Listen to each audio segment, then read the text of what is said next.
ഈശോ മിശിഹായ്ക്ക് സ്തുതിയായിരിക്കട്ടെ. അധരങ്ങളിൽ അലിവുള്ള ആശ്വാസദായകനായ കർത്താവിനെ ഏറ്റുപറഞ്ഞ് ഈ ദിവസം ആരംഭിക്കാം. ഒരുമിച്ച് കുരിശ് വരയ്ക്കാം. എൻ്റെ തമ്പുരാനെ, വിശുദ്ധ കുരിശിൻ്റെ അടയാളത്താലെ ഞങ്ങളുടെ ശത്രുക്കളിൽ നിന്ന് ഞങ്ങളെ രക്ഷിക്കാം. ഞങ്ങളുടെ തമ്പുരാനെ, പിതാവിൻ്റെയും പുത്രൻ്റെയും പരിശുദ്ധാത്മാവിൻ്റെയും നാമത്തിൽ ആമേൻ. ഹൃദയ കവാടം തുറന്നു ഞാൻ നിൽപ്പൂ, നീ എൻ്റെ ഉള്ളിൽ വന്നു വാഴാൻ. ഹൃദയ കവാടം തുറന്നു ഞാൻ നിൽപ്പൂ, നീ എൻ്റെ ഉള്ളിൽ വന്നു വാഴാൻ.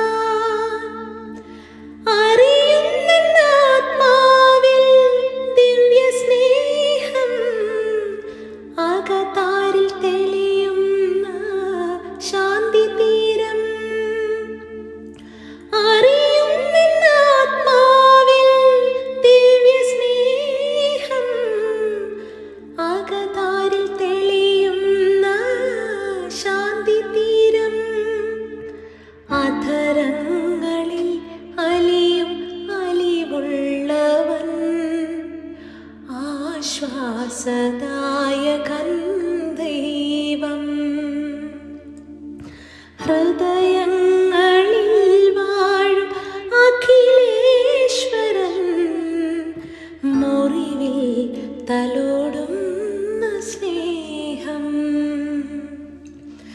അധരങ്ങളിൽ അലിയും അലിവുള്ളവൻ, ആശ്വാസദായകൻ ദൈവം. വെളിപാട് പുസ്തകം 3-ാം അധ്യായം 20-ാം വാക്യം. ഇതാ ഞാൻ വാതിലിൽ മുട്ടുന്നു. ആരെങ്കിലും എൻ്റെ സ്വരം കേട്ട് വാതിൽ തുറന്നു തന്നാൽ ഞാൻ അവൻ്റെ അടുത്തേക്ക് വരും, ഞങ്ങൾ ഒരുമിച്ച് ഭക്ഷിക്കുകയും ചെയ്യും. The book of Revelation, chapter 3, verse 20. Behold, I stand at the door and knock.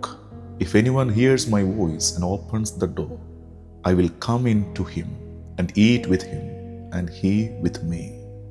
ഈ പ്രഭാതത്തിൽ മിശിഹ നമ്മുടെ ഹൃദയവാതിൽക്കൽ വന്നു നിൽക്കുകയാണ്. ഒരു അപരിചിതനെ പോലെയല്ല, മറിച്ച് ഉള്ളിലേക്ക് പ്രവേശിക്കാൻ ആഗ്രഹിക്കുന്ന ആത്മാർത്ഥ സുഹൃത്തിനെ പോലെ. അവൻ നമ്മളെ നിർബന്ധിക്കുന്നില്ല, അവൻ വാതില് തകർക്കുന്നില്ല. ഹി നോക്സ്, അവൻ വാതിൽക്കൽ മുട്ടുന്നു. ഈ പ്രഭാതം ദിവസത്തിൻ്റെ വാതിലാണ്, ദിവസത്തിൻ്റെ കവാടമാണ്. ഈ പ്രഭാതത്തിൽ തന്നെ നമുക്ക് കർത്താവിനെ നമ്മുടെ ജീവിതത്തിലേക്ക്, ഈ ദിവസം മുഴുവനിലേക്ക് ക്ഷണിക്കാം. പലപ്പോഴും നമ്മൾ ഓരോ ദിവസവും തിരക്ക് പിടിച്ച് നമ്മുടെ ഉത്തരവാദിത്തങ്ങളിലേക്ക്, നമ്മുടെ ആകുലതകളിലേക്ക്, നമ്മുടെ പദ്ധതികളിലേക്ക്, നമ്മുടെ വ്യഗ്രതകളിലേക്ക് ഇറങ്ങിത്തിരിക്കും. ആ തിരക്കുകൾക്കൊക്കെ മുമ്പ്, ആ തിടുക്കത്തിന് മുമ്പ് ഇപ്പോൾ നമുക്ക് നേരെ കർത്താവിൻ്റെ ഒരു ചോദ്യം ഉയരുകയാണ്. പ്രഭാതത്തിൽ ദിവസത്തിൻ്റെ വാതിൽക്കൽ, will you let me in today? ഇന്ന് നീ എന്നെ അകത്തേക്ക് പ്രവേശിപ്പിക്കുമോ? കർത്താവിനായി വാതിൽ തുറന്നു കൊടുക്കുക എന്നാൽ അതിൻ്റെ അർത്ഥം കീഴടങ്ങുക എന്നാണ്. ടു സറണ്ടർ, അവൻ്റെ സാന്നിധ്യത്തെ ക്ഷണിക്കുക എന്നാണ്. To welcome his presence. ഈ ദിവസത്തിൻ്റെ ഓരോ നിമിഷങ്ങളിലേക്കും കർത്താവിൻ്റെ സാന്നിധ്യം ആഗ്രഹിക്കുക എന്നതാണ്. കർത്താവിൻ്റെ വാഗ്ദാനം സുന്ദരമാണ്. I will come in and eat with him. Companion, കുംപാനേ. കുംപാനേ എന്ന് വെച്ചാൽ ഒരുമിച്ച് ഭക്ഷിക്കുന്നവൻ. അപ്പോൾ ദൈവം നമ്മുടെ കംപാനിയൻ ആകുമെന്ന്, കൂടെ നടക്കുന്ന കർത്താവാകാൻ അവൻ ആഗ്രഹിക്കുന്നു. നമ്മുടെ ദൈവം വിദൂരങ്ങളിലിരിക്കുന്ന ദൈവമല്ല. അവൻ നമ്മളുമായി കൂട്ടായ്മ ആഗ്രഹിക്കുന്ന, കമ്പാനിയൻഷിപ്പ് ആഗ്രഹിക്കുന്ന കർത്താവാണ്. അതിനാണല്ലോ അവൻ മനുഷ്യനായി അവതരിച്ചത്, അതിനാണല്ലോ അവൻ കുരിശേറിയത്, അതിനാണല്ലോ അവൻ പരിശുദ്ധ കുർബാന സ്ഥാപിച്ചത്. കൽക്കട്ടയിലെ മദർ തെരേസ പറയുന്നു, Jesus is always waiting for us in silence. നിശബ്ദതയിൽ കർത്താവ് നമുക്ക് വേണ്ടി കാത്തിരിക്കുന്നു. In that silence he listens to us, speaks to our soul, and there we hear his voice. കർത്താവ് നിശബ്ദതയിൽ നമുക്ക് വേണ്ടി കാത്തിരിക്കുന്നു. ആ നിശബ്ദതയിൽ അവൻ നമ്മളെ കേൾക്കുന്നു. നമ്മുടെ ആത്മാവിനോട് അവൻ സംസാരിക്കുന്നു. ആ നിശബ്ദതയിൽ അവൻ്റെ സ്വരം നമ്മൾ കേൾക്കുന്നു. അധരങ്ങളിൽ അലിവുള്ള ആശ്വാസദായകൻ്റെ സാന്നിധ്യത്തെ ഈ പ്രഭാതത്തിൽ നമ്മുടെ ജീവിതത്തിലേക്ക് നമുക്ക് ക്ഷണിക്കാം. നമുക്ക് പ്രാർത്ഥിക്കാം.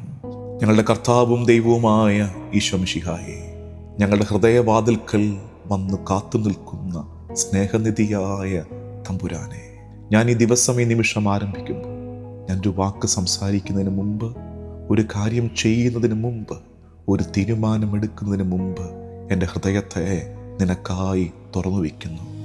ഇന്ന് എൻ്റെ ജീവിതത്തിലേക്ക് നീ വരണമേ. എൻ്റെ ചിന്തകളിലേക്ക്, എൻ്റെ പദ്ധതികളിലേക്ക്, എൻ്റെ ബന്ധങ്ങളിലേക്ക്, എൻ്റെ തൊഴിലിലേക്ക്, എൻ്റെ സകല പ്രവൃത്തികളിലേക്ക്, എൻ്റെ സന്തോഷങ്ങളിലേക്ക്, എൻ്റെ ബുദ്ധിമുട്ടുകളിലേക്ക്, എൻ്റെ ഞെരുക്കങ്ങളിലേക്ക്, എൻ്റെ ശക്തിയിലേക്ക്, എൻ്റെ ബലഹീനതയിലേക്ക് കർത്താവേ നീ വരണമേ.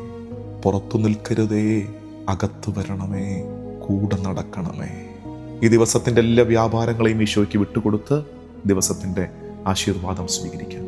നമ്മുടെ കർത്താവ് ഈശോ മിശിഹായുടെ കൃപയും പിതാവായ ദൈവത്തിൻ്റെ സ്നേഹവും പരിശുദ്ധാത്മാവിൻ്റെ സഹവാസവും എന്നും എക്കാലവും കൂടെ ഉണ്ടായിരിക്കട്ടെ, ഇപ്പോഴും എപ്പോഴും എന്നേക്കും. ആമേൻ.